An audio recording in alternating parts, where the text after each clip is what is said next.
എനിക്ക് വയ്യമ്മേ. കണ്ടെടുത്ത് പോയി വല്ലവരുടെയും അടുക്കളപ്പണി ചെയ്യാൻ. എന്ന് പറഞ്ഞാൽ എങ്ങനെയാ മോളെ? അവരെ വെറുപ്പിക്കാൻ പറ്റുമോ?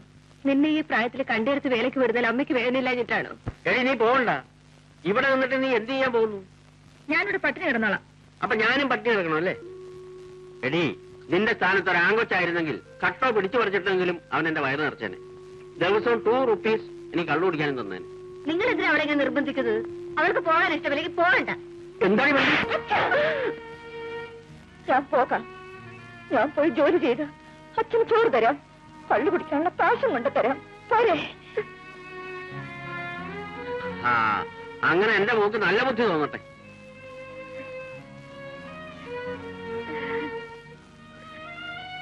എന്താ ഇവിടെ ഒരു ബഹളം? ഞാൻ എന്റെ ഭാര്യയെ തല്ലി, മനസ്സിലായോ? അത് ചോദിക്കാൻ നീ ആരാ? പോലീസോ? പുത്തമ്പുരയിലെ അമ്മയുടെ ബംഗ്ലാവില് എന്നെ ജോലിക്ക് നിർത്താൻ പോവാ. വേണ്ടെന്ന് പറഞ്ഞതിനാ അമ്മ തല്ലിയത്. വേണ്ട വേണ്ട, നീ എവിടെ നിന്ന് പോയി ജോലി ചെയ്യണ്ട.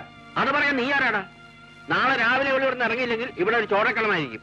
എന്ത് സംഭവിച്ചാലും ശരി, നിങ്ങൾ ആരും ഇവിടെ നിന്ന് കൊണ്ടുപോകാൻ പോകുന്നില്ല. ഞാനത് സമ്മതിക്കില്ല. ശിവരാമേട്ട, നിങ്ങൾ എന്തിനാ ഇങ്ങനെ വഴക്കുണ്ടാക്കുന്നത്? ഞാൻ പോകാൻ തീരുമാനിച്ചു. പോകും. കേട്ടോടാ, കേട്ടോ? നീ ഇങ്ങോട്ട് കയറി ഭരിക്കാനൊന്നും വരണ്ട. പോകണം.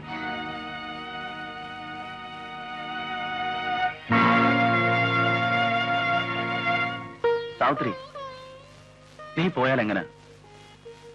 നീയാണ് എനിക്കിവിടെയുള്ള ഒരു ആശ്വാസം. നിനക്കറിഞ്ഞൂടെ, നിന്നെ കാണാതെ ഒരു നിമിഷം പോലും എനിക്കിവിടെ കഴിയാൻ പറ്റില്ല.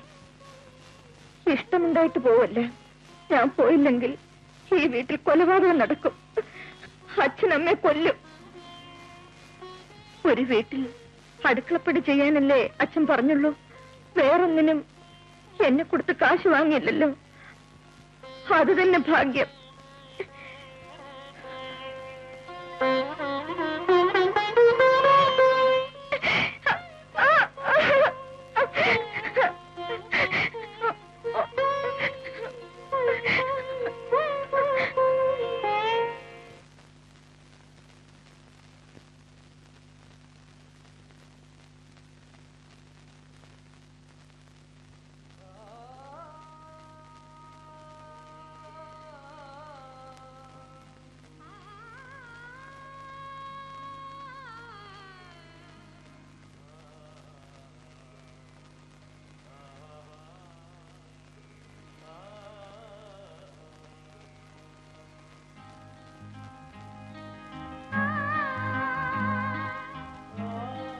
ബസ്സിന് സമയമായി അല്ലേ?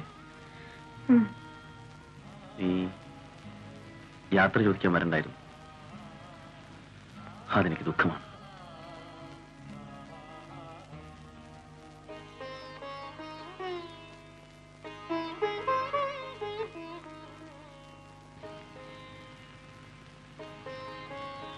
പോയിട്ട് വരൂ. എവിടെയാണെങ്കിലും നിനക്ക് നല്ലതേ വരും. എന്റെ കൈ സുഖമാവട്ടെ. ഞാൻ നിന്നെ ഒന്ന് കാണാം. ഞാൻ പോട്ടെ. പൊയ്ക്കോ സാവിത്രി.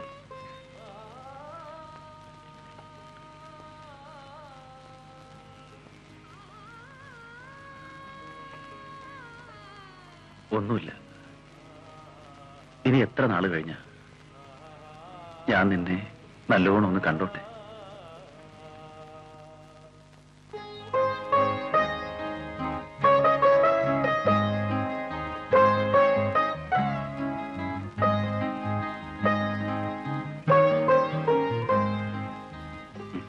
ഇനി പൊയ്ക്കോളൂ, പൊയ്ക്കോളൂ.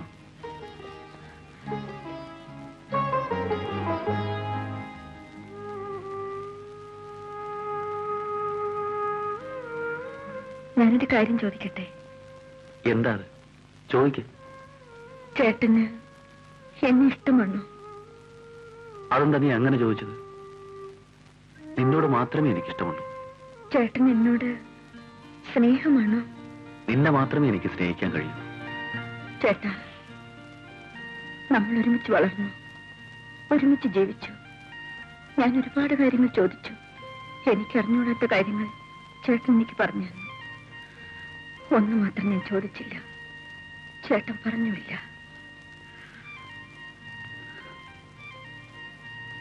എന്നോട് എങ്ങനത്തെ സ്നേഹമാ ചേട്ടന്?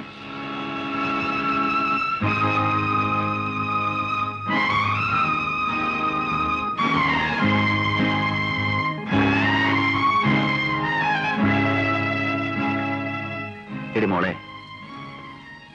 ഇപ്പോഴാണ് നീ വലുതായെന്ന് എനിക്ക് മനസ്സിലായത്. ഇത്രനാളും നീ എനിക്കൊരു കൊച്ചുകുട്ടിയായിരുന്നു. ഞാനെടുത്ത് ഓമനിച്ചുകൊണ്ട് നടന്ന കൊച്ചു കുഞ്ഞ്. ഇപ്പൊ ഞാൻ കേട്ടത് ഒരു പുരുഷൻ ആവശ്യപ്പെടുന്ന പെണ്ണിന്റെ ശബ്ദമാണ്. ഞാനത് മനസ്സിലാക്കാൻ വൈകി.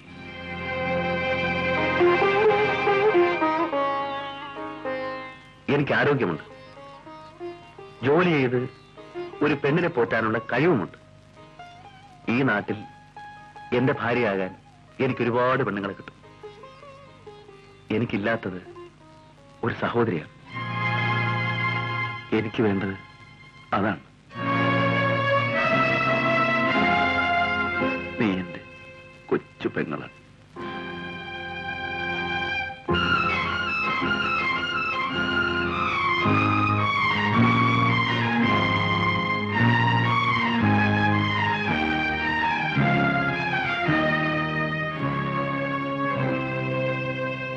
ചേട്ടാ, എനിക്ക് തെറ്റി, എന്നോട് ക്ഷമിക്കണം. എനിക്കില്ലാത്തതും സഹോദരനാണ്. എനിക്കൊരാങ്ങളെ കിട്ടി. കരയാ.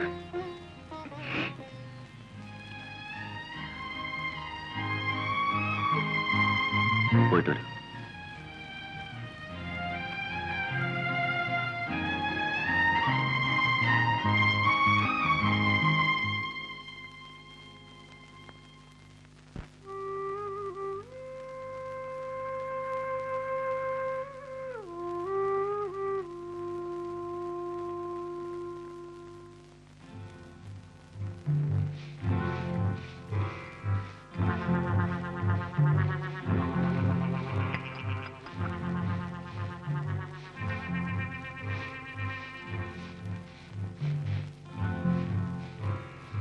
സാത്രി, ആ പൂവൊന്ന് ഒട്ടിച്ചേ, ഫ്ലവർ റൈസ് കഴിക്കാനാ.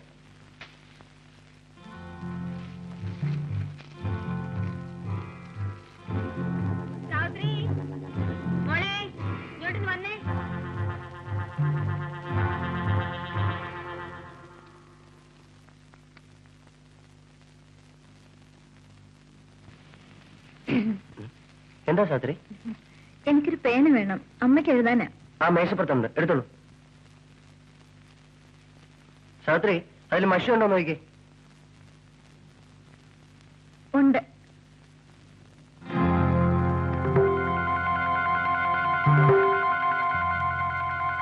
അയ്യോ, ഇത് പഴയ ഇല്ലെന്നാണല്ലോ. അയ്യോ, ഇതിലെഴുതിയ പോവില്ലേ? അമ്മ തന്നതാ. പോ, എഴുത്തിടുമ്പോഴേ പോസ്റ്റ് ബോക്സിന് വായ ഉണ്ടല്ലോ, അതിൽ പറഞ്ഞാ മതി ഇതെന്റെ അമ്മയുടെ തന്നെ കൊണ്ട് കൊടുക്കണേന്ന്. ആ, അമ്മയ്ക്ക് എഴുതുമ്പോഴേ ഇതുകൂടെ എഴുതിയേക്കണേ. ഇവിടെ സാവിത്രിക്ക് സുഖം തന്നെ, പിന്നെ എനിക്ക് സുഖം തന്നെ.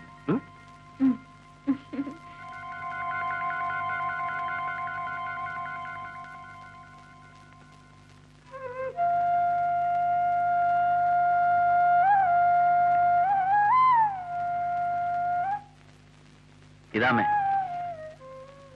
വഴിയിന്ന് പോസ്റ്റ്മാനെ കണ്ടു. സാവിത്രിയുടെ കത്തുണ്ടെന്ന് പറഞ്ഞു. ഓ, അതിനിപ്പോ എന്താ വേണം? എന്താ വിശേഷം? ദേ കിടക്കണോ വിശേഷം? അവിടെ അവൾക്ക് സുഖം തന്നെ, ഇവിടെ എനിക്ക് സുഖം തന്നെ, അവളുടെ തള്ളയ്ക്കും സുഖം തന്നെ, സുമതിക്കും സുഖം തന്നെ എന്ന് സസ്നേഹം. അവളുടെ അമ്മയുടെ സസ്നേഹം. അവൾക്കറിയാമേലെ ഇവിടുത്തെ സുഖം. ഇന്നലെ ഷാപ്പിൽ കടവ പറഞ്ഞത്. അല്ല, ഞാൻ അറിയാൻ മേലായിട്ട് ചോദിക്കുക, ഒരു 25 രൂപ ചെറിയൊരു മണി ഓർഡറെങ്കിലും കൂടെ അയക്കാൻ മേലേ? ഞാനങ്ങോട്ട് ചെല്ലട്ടെ.